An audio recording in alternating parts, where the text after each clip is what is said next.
PCC live संवाद। इस समय हम बस्ती में हैं, न्यायालय परिसर में हैं और 22 जून 2019 की एक घटना में न्यायालय की तरफ से बहुत महत्वपूर्ण फैसला आया है। उसमें दुष्कर्म और हत्या के आरोपित को बाइज्जत बरी कर दिया गया है। पूरा मामला क्या है और कैसे उस पूरे केस को लड़ा गया, हमारे साथ बात करने के लिए वकील साहब हैं, इनसे समझेंगे पूरा मामला क्या था। क्योंकि जो जज साहब की तरफ से जो टिप्पणी की गई वो बहुत महत्वपूर्ण है दूसरे केसों के लिए। पूरा घटनाक्रम क्या है और कैसे ये पूरी लड़ाई लड़ी गई? यह घटना थाना कलवारी के अंतर्गत दोपड़ा गांव की है। केस यह था कि एक मृतका को की लाश मुलजिम के घर के सामने रख के झूठा केस रचा गया। विवेचक जब जांच किए तो उन्होंने केस केस को बढ़ाने के लिए फर्जी तौर पर उस शराब की बोतल, पेटीकोट और अन्य वस्तुएं वहां से दिखाते हुए इन्होंने फर्द बनाया।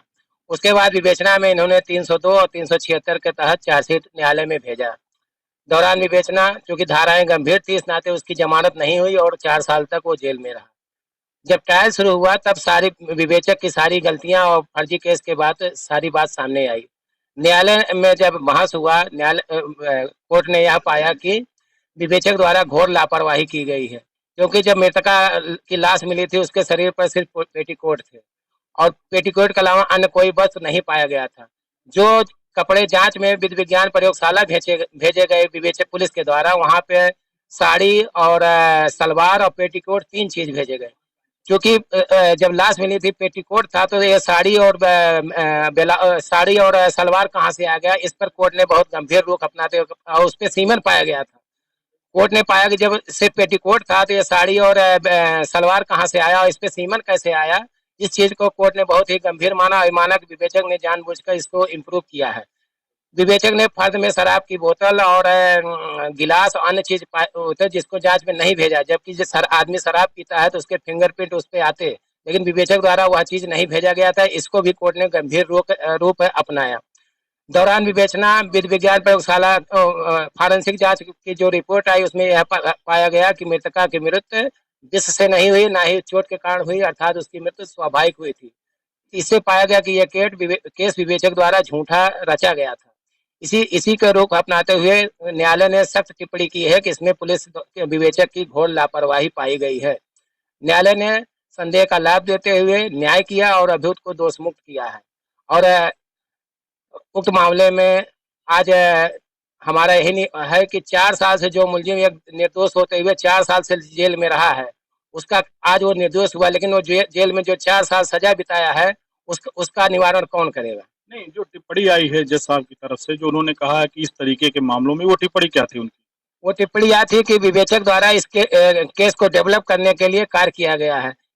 सही विवेचना नहीं की गई। विवेचक द्वारा जानबूझकर पेटीको सलवार और साड़ी पर सीमेंट डाल के विधि विज्ञान प्रयोगशाला भेजा गया, जबकि पीड़िता जब मिली थी उसके शरीर पर सिर्फ पेटीकोट था। अगर कोई सीमेंट पाया जाता सिर्फ पेटीकोट पाया जाता। ये सलवार और साड़ी एक ही, दोनों चीज पे सीमेंट कैसे आ गया? इसका मतलब ये जाहिर है कि बाद में केस प्लांट किया गया है।